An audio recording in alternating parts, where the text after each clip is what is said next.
Welcome back. I'm John A.G. All right, today is not a hype show. This is not a silver goes to the moon tomorrow morning show. This is a structure show. The plumbing, the delivery system, the policy changes, the payment rails, and the uncomfortable question nobody wants to slow down and answer properly. Is silver really being squeezed, or is the internet mixing real stress with loud exaggeration? Because when people start shouting that big banks destroyed silver, that COMEX is finished, that BRICS is about to flip the world overnight, you have to stop. You have to breathe. You have to separate the metal from the myth. And that is exactly what we're doing today. And before we get into it, one quick thing. My stats show a lot of you watch these breakdowns but still haven't subscribed. So support the work, hit subscribe, and drop any comment, even OG John AG, so the algorithm knows this content has value. Now, let's get to the real story. Silver has officially moved into a different conversation. It is no longer just a precious metal sitting beside gold. It is no longer just the shiny thing people stack during inflation panic. The US has added silver to the final 2025 critical minerals list, and that matters because critical mineral status is about supply risk, economic security, and national security. That does not mean the government is secretly buying every ounce tomorrow. It means Washington is now treating silver as strategic, not optional. That is the first clean data point. But here is where people go wrong. They take one confirmed policy change and then build 10 unconfirmed stories on top of it. They say Project Vault is definitely a silver price floor. They say government stockpiles are already locked in. They say the Treasury is about to backstop miners. Slow down. A critical minerals list is real. A full silver price floor program is not confirmed. That difference matters. Because if you cannot separate confirmed policy from market rumor, you are not analyzing silver. You are just reacting to noise. Now, let's talk about the accusation sitting in the middle of this whole thing. Big banks and COMEX silver. There is a popular claim that a handful of Western banks held the biggest concentrated short position in commodity history. It sounds explosive. It sounds criminal. It sounds like a perfect villain story. But the serious question is this: where is the clean proof? Which banks? Which dates? Which reports? Which positions? Which delivery months?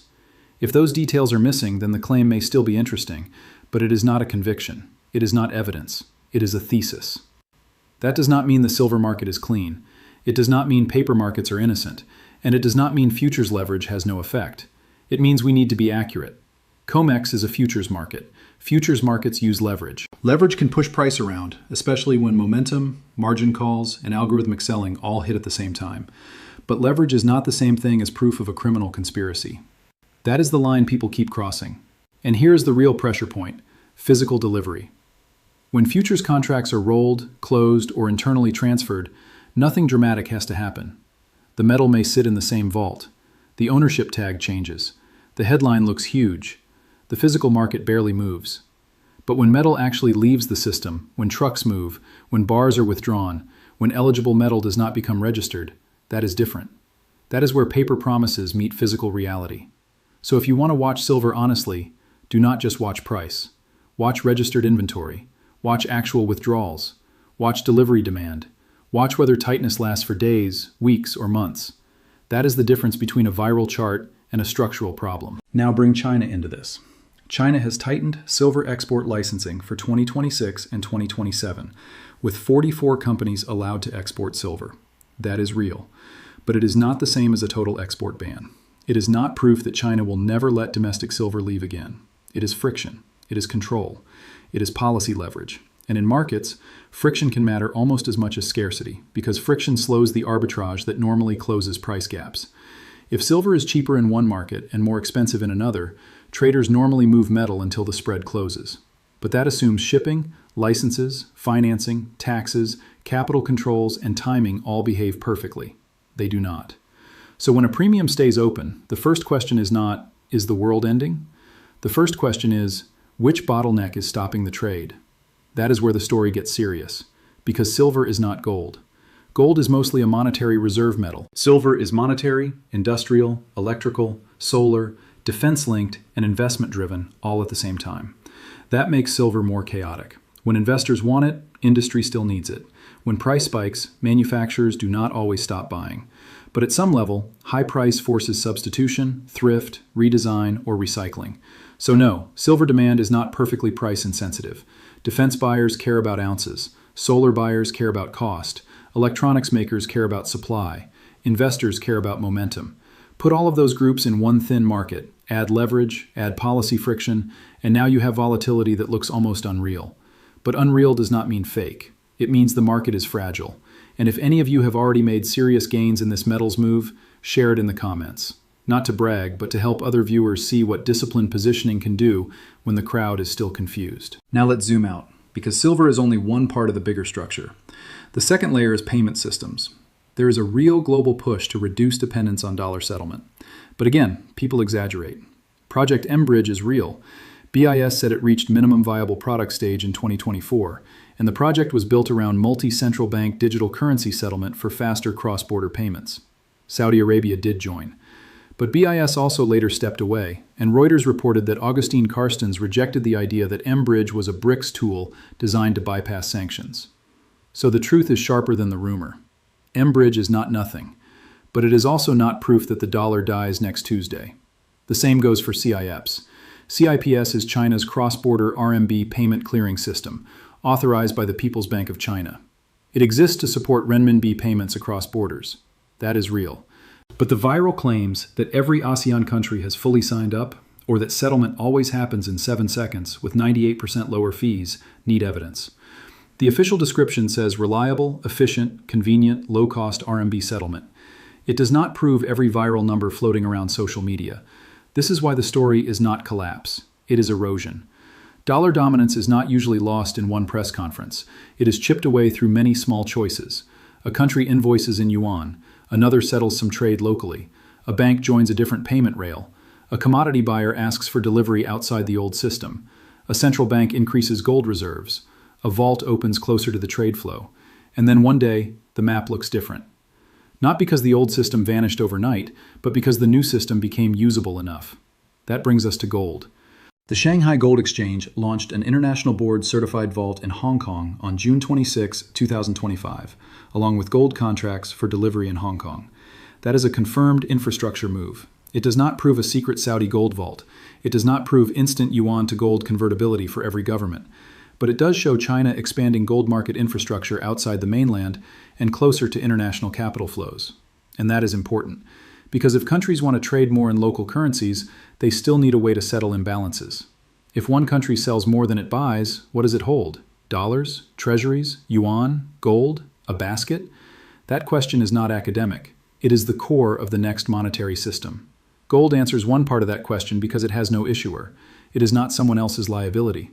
That is why central banks keep returning to it when trust weakens. But let's be clear. Gold settlement is not the same as a gold standard. A gold-linked trade system is not the same as every citizen walking into a bank and redeeming notes for coins. The future may be messier, more hybrid, more regional, more fragmented. Gold may become the neutral settlement layer while currencies remain digital, managed, and political. That is the part most people miss. They are waiting for one giant announcement. But the real transition may look like plumbing changes first, headlines later. Now, what does this mean for the United States? This is where the Triffin dilemma enters the room. A reserve currency country gets privileges. It can borrow deeply. It can fund deficits more easily. It can export paper and import real goods. But over time, that same privilege can hollow out manufacturing, strengthen the currency, and create political anger at home. That debate is no longer fringe. It is now part of mainstream economic and political conversation. So when people say the dollar system is under pressure, do not hear the dollar is worthless tomorrow. Hear this instead. The cost of running the reserve system is rising. The debt is bigger, the deficits are bigger, the political trust is weaker. The world has more alternatives than it had 20 years ago, and the countries most exposed to sanctions now have an incentive to build outside rails before they need them. That is not panic. That is strategy. Now add stablecoins. The Genius Act created a federal stablecoin framework requiring 100% reserve backing with liquid assets like US dollars or short-term treasuries, along with monthly public reserve disclosures. That means stablecoins can actually reinforce treasury demand if they scale, but that does not mean every dollar in the economy will suddenly move through a stablecoin. That is an exaggeration. This is the strange twist. Some parts of the new digital system may weaken old banking channels while strengthening demand for government debt. Some parts may internationalize digital dollars. Other parts may push countries toward yuan settlement or gold. So the future is not one clean story. It is a battle between rails.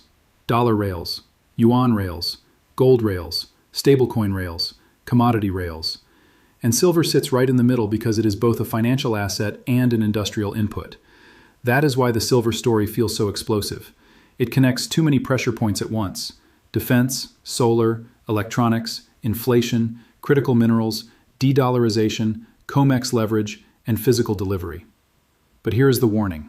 The more dramatic the story becomes, the more disciplined you have to be. Do not buy because someone says a bank is trapped unless they show the data. Do not panic because someone says China banned exports when the confirmed story is licensing. Do not assume mBridge is already a BRICS escape tunnel when BIS itself denied that framing. Do not assume a Hong Kong gold vault proves the entire monetary reset is finished. But also, do not ignore these developments, because taken together, they show something real. Governments are paying closer attention to strategic metals, China is tightening control over key flows, alternative payment infrastructure is growing, and gold is being pulled deeper into the settlement conversation. That is not a normal backdrop. That is a late-cycle monetary backdrop. So what should viewers watch now? First, watch silver inventories, but separate registered metal from total vault metal. Total inventory can look comfortable, while deliverable supply is tighter than people think. Second, watch China's export behavior. Licensing is not a ban, but if approval's slow, that becomes a stronger signal. Third, watch gold infrastructure. More international vaults and more local delivery contracts would matter. Fourth, watch payment rails, not speeches, usage, volumes, participants, settlement behavior. Fifth, watch stablecoin reserves. If Treasury-backed stablecoins grow, they may become a new funding pipe for U.S. debt. And finally, watch price behavior after corrections. In a weak market, rallies fail. In a tight market, dips get bought aggressively because physical buyers use panic as inventory opportunity. That is the tell. Now I want to ask you something directly. Are you watching silver as a quick trade, or as a signal that the monetary system is changing underneath the surface? And if you have already had success positioning early, share the lesson in the comments because somebody reading it may avoid a major mistake. Here's the bottom line. The criminal-sounding claims are not the strongest part of this story. The strongest part is not the shouting. It is the confirmed infrastructure. Silver on the U.S. critical minerals list. China adding export friction. mBridge reaching MVP. CIPS expanding RMB settlement capacity. Shanghai Gold Exchange opening a Hong Kong vault. Stablecoins being tied to liquid reserves like treasuries. These are not fantasy points. These are pieces of a changing system. But the system is not changing in a straight line. There will be rallies that fail, pullbacks that scare everyone, premiums that widen and narrow, rumors that explode and disappear. Banks will still hedge, exchanges will still raise margins, governments will still deny what markets are already pricing. And that is why you cannot follow emotion. You follow stress points. Where is the metal? Who can deliver? Who needs ounces? Which rail is gaining real usage? Which policy adds friction? Which market keeps paying a premium even after arbitrage should have closed it? That is where the truth hides. So no, I am not here to tell you the world ends tomorrow. I am here to tell you that the plumbing is changing. And when plumbing changes, the price chart is usually the last thing the public understands. Stay sharp, stay patient, and do not confuse noise with signal.